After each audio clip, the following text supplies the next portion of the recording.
You are on for a special presentation tonight. You're going to hear about an undocumented human, whatever that is, and the trail of anarchy they've been on throughout the United States, or the geographic region we call the United States. Alma, why don't you come up here? Give it up for the Sommer family. Hi, I'm Alma. That is Neo, and we would like to ask that no one take pictures of his face, please. No problem, the back of it.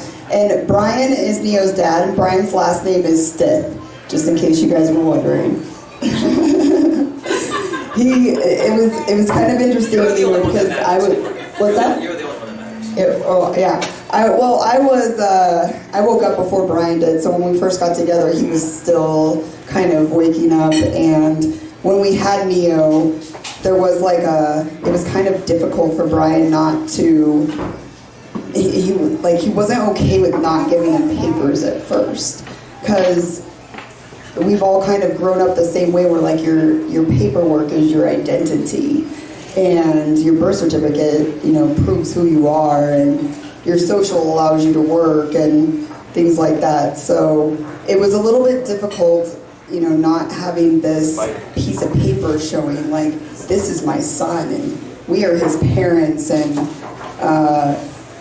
I explained the best I could that is not what proves Neo's identity. This piece of paper is a contract the birth certificate is a contract between us and the state on Neo's behalf, and that piece of paper is not what proved his name.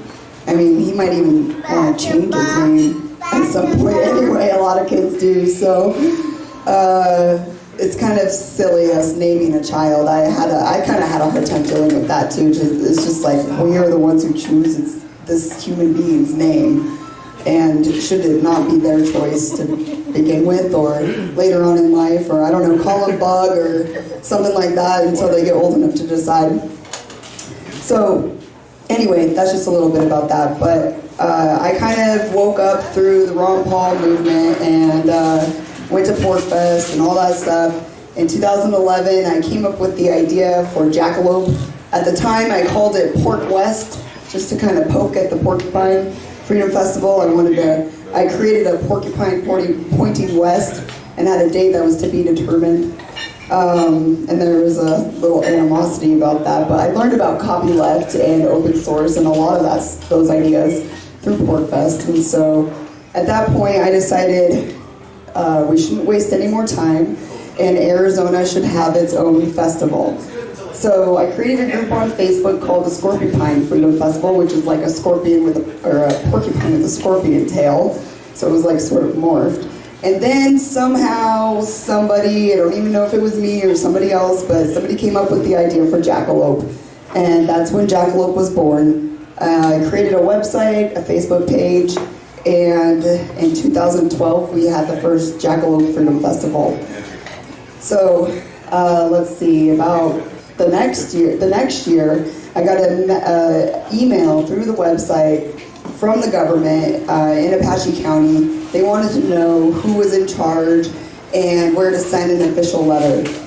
Because if you have a group of 70 people or more, they want you to get a special use permit and pay them all these fees and answer 16 pages of questions. And that wasn't going to happen. So I don't know if you guys are familiar with Ernest Hancock. He has a website called freedomsphoenix.com. He's a good friend of mine, and he called the government jurisdiction and said, "What do you guys care about my friend's camping party?" And she's like, "Well, it looks like it's organized, and it looks like there's vendors, and if you have this many people, you need this, and sanitation, and blah, blah, blah." And basically, Ernie told them, I'm a journalist with Freedom's Phoenix, and this is just a camping party, and you're not going to get any of that information. And that year, the second year, law enforcement and Forest Service showed up multiple times. On I think it was Friday, the main day the festival kind of starts. 2 Forest Service rangers came up to my campsite and introduced themselves, and I said, "Hi, I'm Alma back." I should have just said hi. Now, thinking back, I would not have gave up my name. And he goes, "Oh, Alma, nice site." And I'm thinking, is he talking about my campsite, or is he talking about my website, because I have like signs everywhere, like Agorist Marketplace signs. Because Agorist Marketplace was a website I also created the same year, and it's free to get connected with other agorists that accept alternative currencies, silver, gold, barter, trade, Bitcoin, Dash, whatever. And so they basically just said, well, we just want to make sure nobody's driving ATVs in the meadow, and if people bring guns, they're gun safe. And if more people show up, they can camp over here and they can camp over here, like pointing to the endless forest. Like it's endless forest out there. So I'm like, okay, well, thanks for blessing us with your presence. If you guys think you have information you know should be shared with these people, you should set up a campsite and hang out for the weekend. And they left us alone ever since. So next year, July 31st through August 7th, will be the 6th annual Jackalope Freedom Festival. So come out and camp. It's free to camp and attend. Can't beat that. It will be free forever. We do get donations for porta potties, but I'm hoping to alleviate that as soon as I get a group of people who are willing to go out there with me ahead of time and dig some composting toilets for the week. Because now it's a week-long event. So definitely bring rain gear. It rains. It's like right after, or during monsoon season. It's right after school starts. So all of the statists are gone and not there, camping. So we're completely left alone. I have some notes so I stay on track. All right, so let's see. Before I became a full-time agorist, I designed cell towers for a living. And I had a boss that wouldn't let me go on sidewalks because every single time we were on a sidewalk, somebody would bring up the economy. And I would always bring up the Federal Reserve. Because to me, that was like, the end point.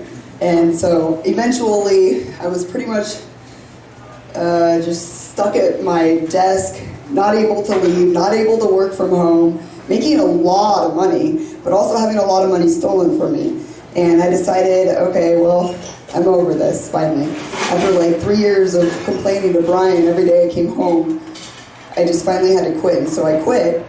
And I was lucky enough to have been offered a job working from home, doing the same type of job, designing cell towers.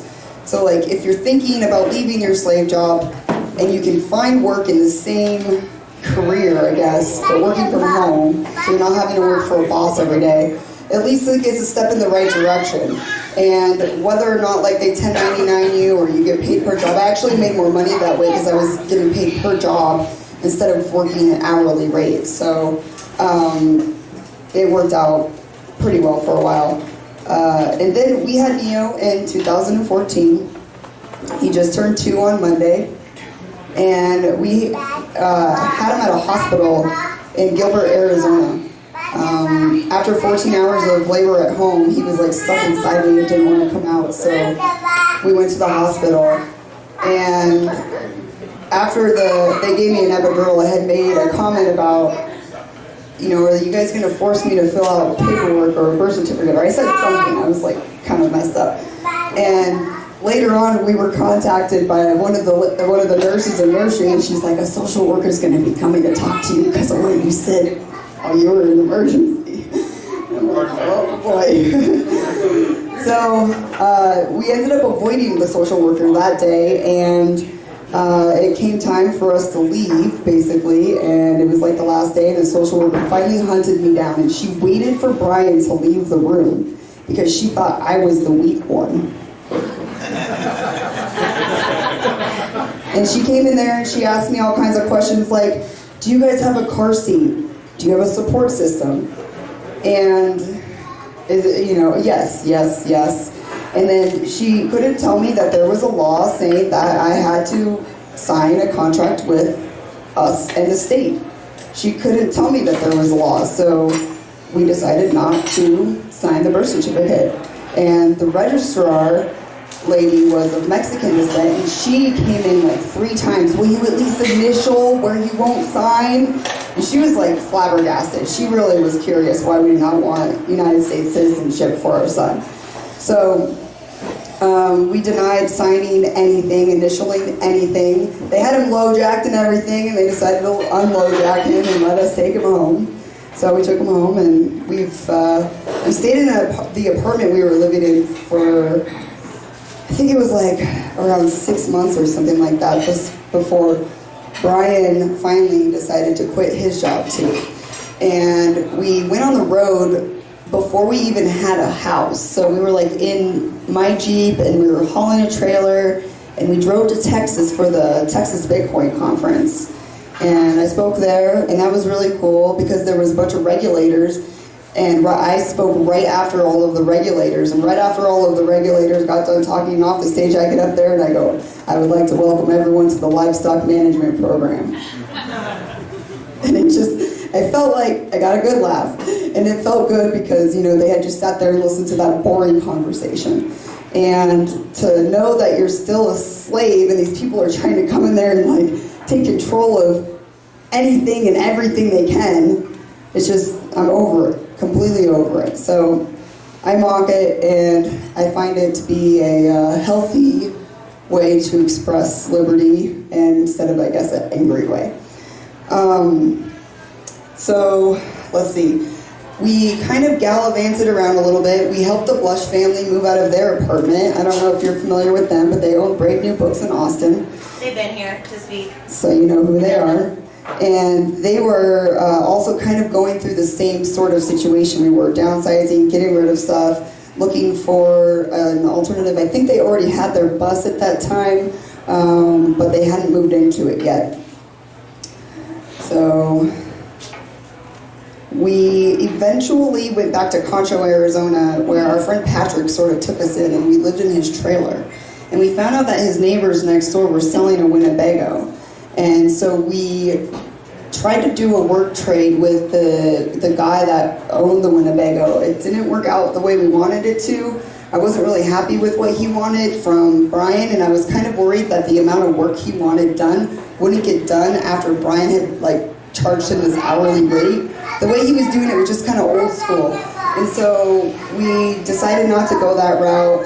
And a friend of ours came into some money. He had been off-grid in his Greyhound bus for like 30 years, decided to buy a house on the grid, went to call the electric company, and they go, we want your social. And he was like, fuck you.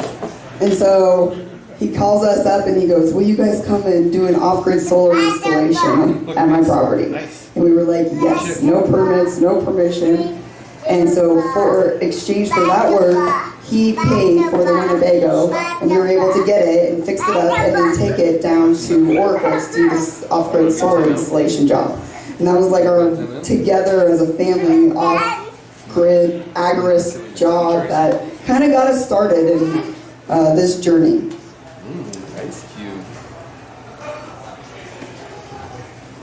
All right. So this summer, I'm going to kind of catch you up a little bit. We drove to Austin to retrofit the Bitcoin.com bus. We had been living at Freedom Ranch, Adam Kokesh's property, for a few months, and Jackalope was kind of coming up, and we really wanted to get the Blush family to Jackalope. So Brian and I planned a trip, went to Austin, Kat raised. She got a bunch of sponsors and raised a bunch of money, and they were able to retrofit their bus and take it on tour after that. So they came to Jackalope. It was a bunch of fun. While I was in Austin, I decided to write excuse me, I'm gonna get a drink.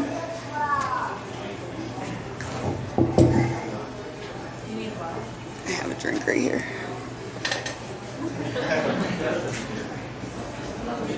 Essential. All right. Okay. So while we were in Austin, I decided to write a proposal to the Dash network. Dash is a cryptocurrency like Bitcoin. A lot of you are probably already familiar with it. They have a network of masternodes that vote on budget proposals, unlike Bitcoin. So anybody can write a proposal to the Dash network, including me, and I did. And I wrote a proposal for Dash to sponsor Jackalope. And it included, they got the stage branded, so all the speaking and all the music and all the stuff that was performed on the stage has Dash in the background. They got the ATV branded. That was ridden around by Brian and Neo and a bunch of other people the whole week. And there was some other advertisement, literature, and they also got the Dashmobile branded, which is our Winnebago. So, after Jackalope was over, we went to Chino Valley, Arizona, where a friend of ours lets us stay on his property. And I sanded and painted our entire house after doing the Bitcoin.com bus. It's like, seriously, I was like going for the most insane year ever. I don't know what the heck. So I sand and paint my house, and we then get on the road again and we drive to Alabama. This is all this summer. So we go to the Rethinking Everything conference. I don't know if you've heard of it. It's okay. It's at a 4-H club. I'm not really into conferences, like that type of environment anymore. I don't feel like you get to know the people that you want to experience long enough. Like even a 3-day conference at a hotel, you're not getting a long enough experience with the people that you might start projects with. You might even start a project, while you're meeting. That's why PorkFest is super important, and the length of it, and the type of event it is, camping. So I kind of feel like I would love to see more events like that. And if you want to know where places in Colorado are, I've already found them for you. So we'll talk after. I'll let you know there's some really awesome camping spots that are free and open, and I think you'll all be left alone, and I'll come and help you. And if you get Forest Service Rangers like bothering you, I'll videotape. So I'm on board.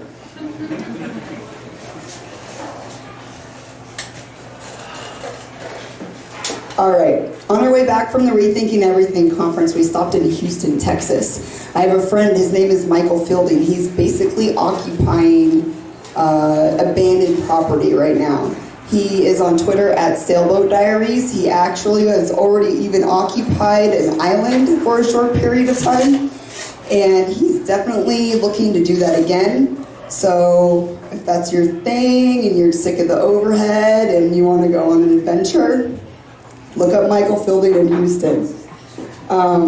After this tour here, which is actually the Undocumented Human Crypto Tour, Colorado Crypto Tour, we want to go back to Houston. So I am planning on doing another proposal to the Dash Network. I did a proposal to the Dash Network to come here, and it did not pass.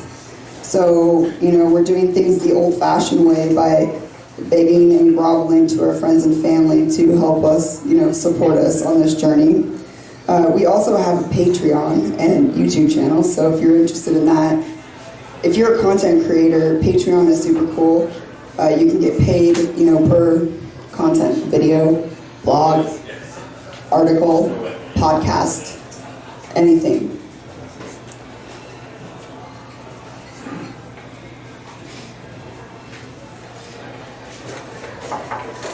So I'm hoping that this next Dash proposal I'm going to write is for an event in Houston called For the Community.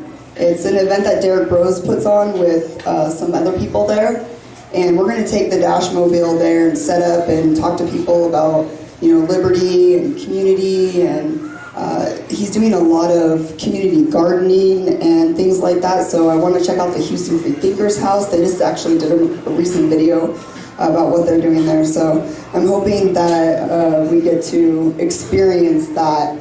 That event's been going on for a while, and I know that it gets a lot of action.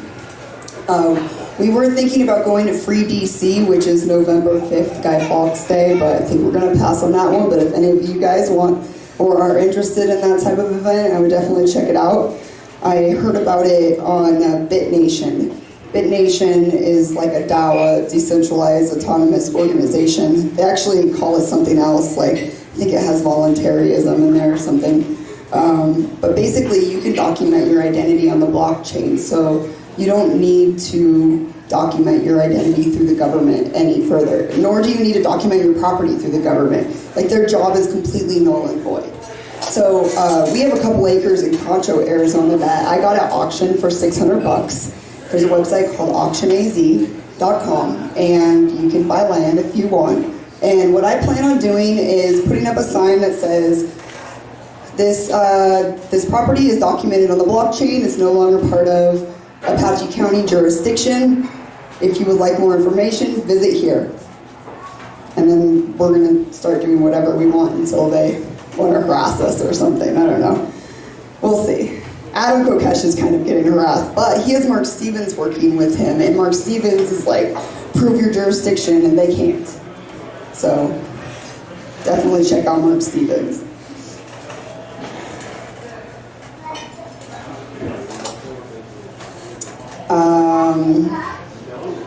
Alright, a couple other things I just wanted to mention.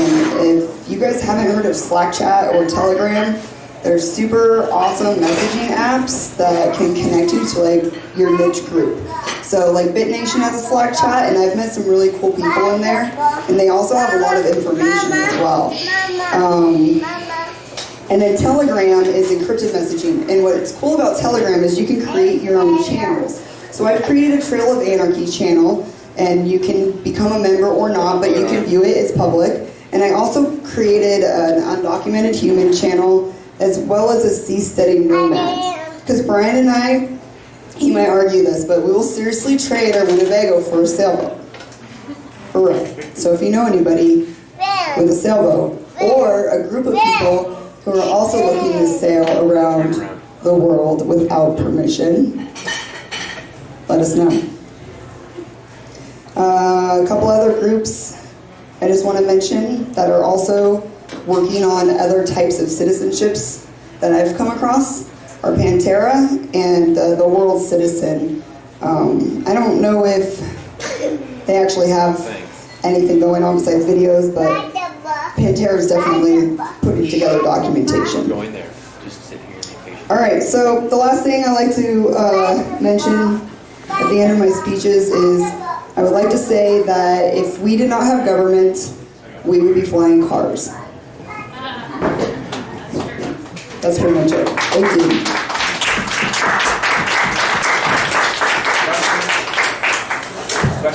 Questions? Can you talk a little bit of about the unschooling of the human you're shepherding currently?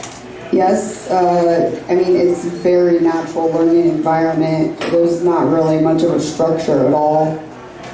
I don't know exactly if you want specifics like our daily lives or whatever, but like if you want to know some apps or whatever that I use with Neo, one of them is the Endless Alphabet is what that one is called Brian was talking about. And basically it has a word, it says the word and what the word means, and then the letters disappear from the word and you pull the letters and you put them on top, like kind of like a puzzle. And it sounds out the letter and says the letter as your finger is like dragging it. And then after you get all of the letters on top of the letters, it celebrates and says the word. And then you watch a like video, a little montage of these monsters acting out what the word means. And Neo can, I mean, he's 2 and just turned, and he can drag these letters like this. And not only that, he looked at the apple juice yesterday and goes, apple juice. And I hadn't said it out loud. I hadn't said anything. He knew what it was. Oh, and there was something else, the teriyaki sauce. He said, teriyaki sauce. He's repeating everything we say right now. You gotta be careful. Maybe. I have a question. Whenever you were in the hospital, you said it was when you were in the fog of labor, you told them that you didn't want to sign any paperwork.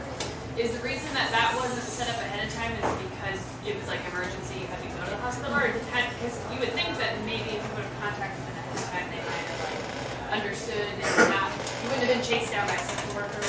Yeah, the hospital we plan to go to, if there are any complications, they have midwives, so they're open to like alternative, but I was definitely way alternative.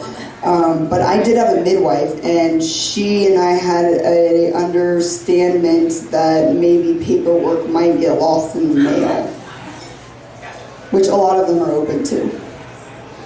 So even if like you would have been forced to sign something in some way, do you think you're able to get rid of it after it's already signed? Is there a way to destroy what I would say anything signed under duress is null and void, fraudulent.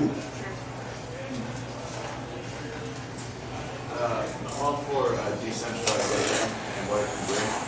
I was wondering what the status of Bitcoin in other countries, other places, how they feel about it as a currency, and like perhaps with unstable currencies, how they may view it and promote it more than some people in our home, and no organizations, people involved.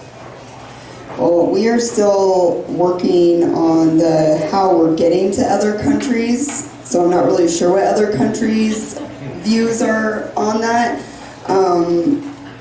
There's some groups on Twitter that are like cryptocurrency related, and they're in other countries, and so they're working in their organizations on, like for example, Zimbabwe.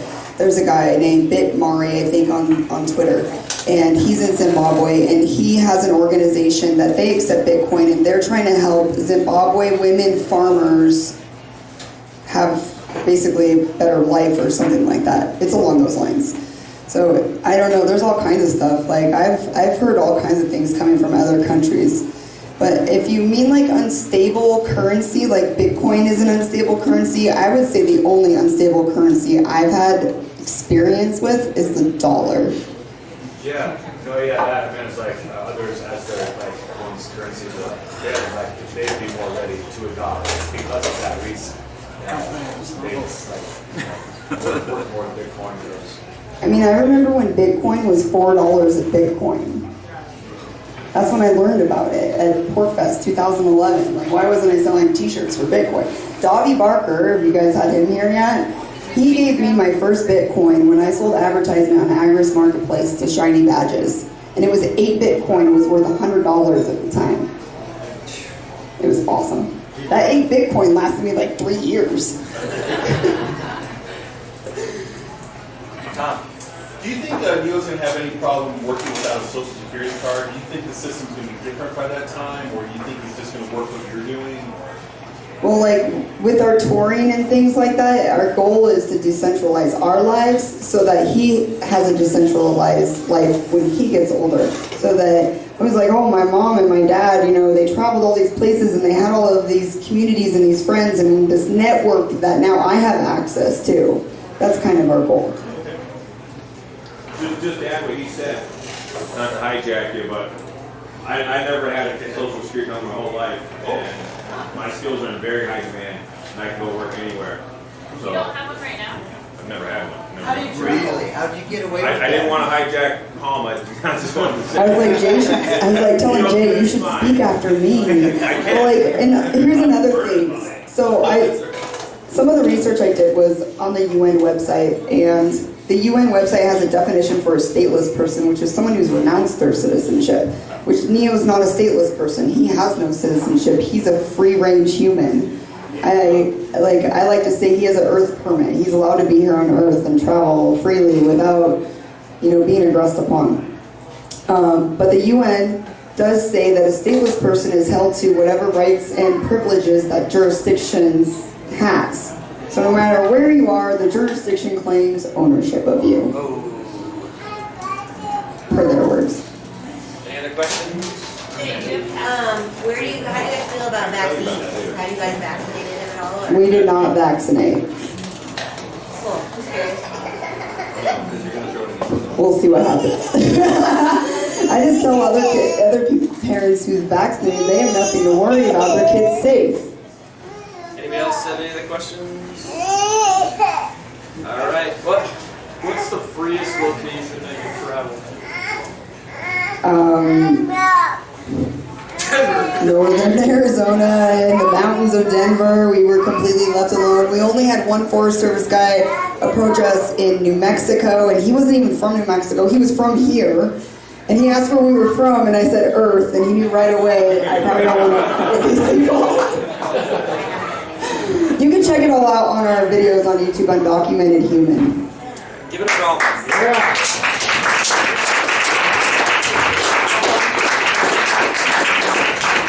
All right. We have a very, very special Liberty on the Rocks next time on November 2nd. My good friend Elliot will be speaking about the Silk Road, the impact of the Silk Road, and the mastermind behind the Silk Road, and his vision for what he wanted to create. So if you're at all interested in cryptocurrency, the Silk Road, black markets, or anything like that, or if you've never heard of Ross Ulbricht and you want to learn more about Ross and his vision, please come the next time on November 2nd. We're going to be talking about the Silk Road, cryptocurrency, and Ross's vision. So we'll see you on November 2nd. Thank you.